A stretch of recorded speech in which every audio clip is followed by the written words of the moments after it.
Halo guys, ketemu lagi sama gua Rincan. Nah, hari ini gua mau review salah satu naskah yang FYP di akun Threads gue. Seberapa FYP sih dia? Check it out. Ini dia nih.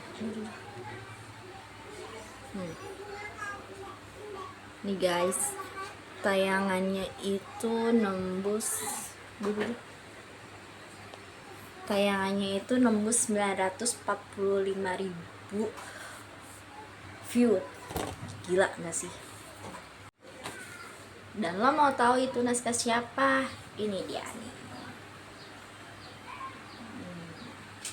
Naskah ini milik Kak Hanazawa yang judulnya Akan Kubalas Pengkhianatanmu Mas. Ini termasuk naskah yang paling rame di tweets gue, viewnya pun nembus ratusan ribu, yang bikin gue ketemu sama para cowok-cowok, entah mau kondo entah buaya, gue nggak ngerti itu. Sebenarnya untuk cerita ini sendiri sih biasa ya, untuk bab 1, bab 2, untuk opening itu ya biasa aja gitu, karena gue juga pernah bikin cerita kayak gini. Ceritanya ya tentang perselingkuhan sih. Jadi tokoh utamanya ini tuh si Nana nih ceritanya. Si Nana. Oh ya, untuk di cerita ini sendiri Kak Hanazawa itu pakai 2 Vov. Ada Vov Hana sama Vov Firman. Vov Nana sama Vov Firman. Nah, Vov Nana sendiri itu dari awal. Jadi di sini itu Nana itu dia ceritanya mau ngasih kejutan ke si suami yang namanya Mas Arya. Nah, kejutannya itu jadi dia sebelum ngasih kejutan itu dia sempet chat dulu ke suaminya kalau misalnya dia mau pulang nanti jam 7 malam. Tapi pada kenyataannya dia jam 5 sore itu udah pulang ke rumah, karena paginya itu dia taunya si suaminya itu sakit dan dia juga mau ngasih surprise jalan-jalan liburan ke Bali. Siapa sih yang nggak mau liburan gitu ya, siapa sih yang nggak seneng dengan kejutan, pasti suka kan. Nah, itu yang ada di pikiran si Nana.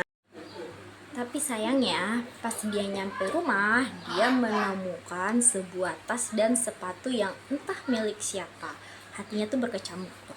Jadi dia, wah jangan-jangan laki gue selingkuh nih, apa benar?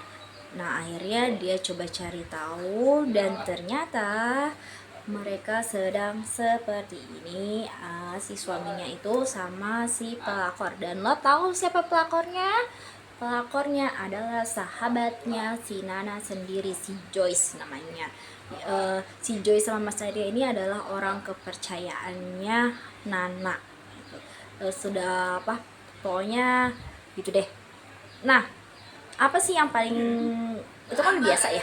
Lalu apa sih sebenarnya yang bikin naskah itu FYP? Nah, yang bikin naskah itu FYP ini ada di bab 3 dan bab 4, di mana si Aryanya ini nalak si Nana gitu. Nah, sebenarnya meskipun ditalak juga harusnya si Nana bahagia, karena Nana ini seorang independent woman. Dia itu udah punya restoran, karir yang bagus, kerjaan yang bagus, pokoknya semua serba bagus. Namun sayangnya Nana itu kayaknya terlalu cinta dengan Arya. Emang sih cinta sama lo itu beda tipis banget, setipis tisu begitu, lapis gitu ya, tipis banget. Semua aset, semua harta yang dia punya itu semua atas nama suaminya. Jadi saat si Arya itu menceraikan si Nana, Nana nggak punya apa-apa lagi.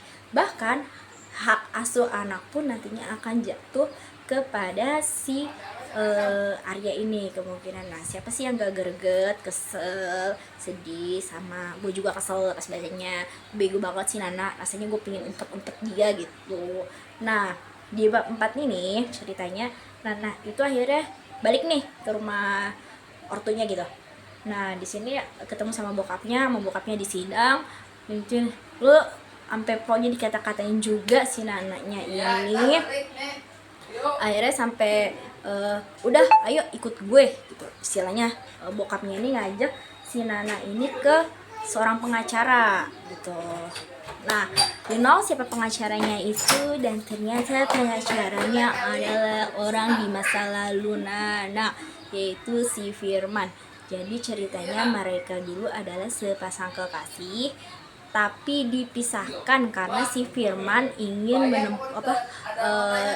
kuliah, ingin jadi pengacara, semua demi Nana gitu.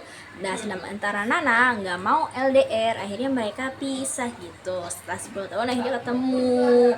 Nah, di sini nih yang bikin greget.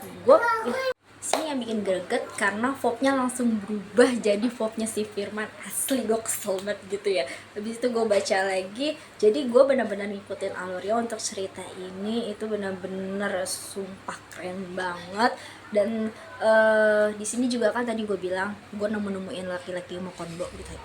Jadi ada yang komen di tweets gue, ya wah pasti ini cerita KBM nih ya. Ya, gue bilang iya gitu. Males lah baca di KBM karena KBM itu berbayar. Ya gue balas lah, semoga rezekinya dilancarkan biar bisa baca di KBM. Worth it kok ceritanya, meskipun emang lo harus ngeluarin duit gitu. Gue jujur aja karena emang cerita ini worth it buat dibaca, dan gue nggak bakal nyesel untuk ngeluarin duit gitu kan. Gue sendiri baca kan, makanya gue bisa nge-review lebih banyak untuk cerita ini. Nah terus dari sini juga ada jadi seseorang itu nanya, "Hai Kak, boleh kenalan gak? Tinggal di mana?" Ya gue balas aja gitu ya, gue tinggal di Jakarta, emang gue asli orang Jakarta kan gitu. Nah sebenarnya sih gue balas mereka itu bukan karena gue ganjen atau kesepian gitu, nggak gitu ya, nggak gitu aslinya gue bahagia aja, tapi sebagai menghargai mereka gitu. Karena kan semakin gue komen, semakin gue balas komen, artinya tweets gue akan naik, jadi tayangan itu akan terus melejit. Nah yang bikin lucu lagi tuh ada ceritanya yang DM gue di IG, nanya juga sama, "Kak boleh kenalan gak? Aku ngeliat status kamu di tweets, kamu diselingkuhin sama suami kamu, emang bener ya kayak gitu?" Gue bilang, "Oh enggak Kak, itu cuma cerita, kebetulan aku pembuat novel, dan itu cuma kebetulan cerita teman aku gitu." "Oh kalau misalnya emang benar kenyataan, aku siap kok jadi penggantinya." Astaga, demi apa gue nggak tahu, sampai gue cerita sama Kak Hana, ya Allah kalau serius digituin, ya ampun maaf gitu. Emang udah resiko gue sebagai seorang just promoter treats yang emang pakai VOV 1, di mana VOV itu berisi curhatan. Jadi seakan-akan gue yang curhat, seakan-akan gue yang ngalamin kejadiannya itu gitu. Makanya emang udah resiko gue mau digangguin sama laki mukondo atau buaya, ya yaudah sih gue biasa aja, karena emang gue di sini cukup deh nyari cuan gitu ya, buat Jasprom. Jadi biarin aja ya, sebatas kenal aja gitu, tinggal di mana atau udah. Tapi kalau misalnya sampai ke WA atau ke sampai ketemuan itu nggak pernah ya. Jadi gue cuma batas komen di utas, terus DM di IG, udah stop sampai di situ, karena gue juga nggak mau lebih gitu. Oke, itu pokoknya yang mau greget sama kayak gue, yang mau kesel-keselan juga sama kayak gue ke si Nana, pokoknya baca aja cerita ini, dijamin seru dan worth it banget. Lu nggak bakalan nyesel meskipun lu harus keluar duit. Oh iya, cerita ini sebenarnya udah tamat, tapi lagi dibikin season 2-nya sama Kak Hana.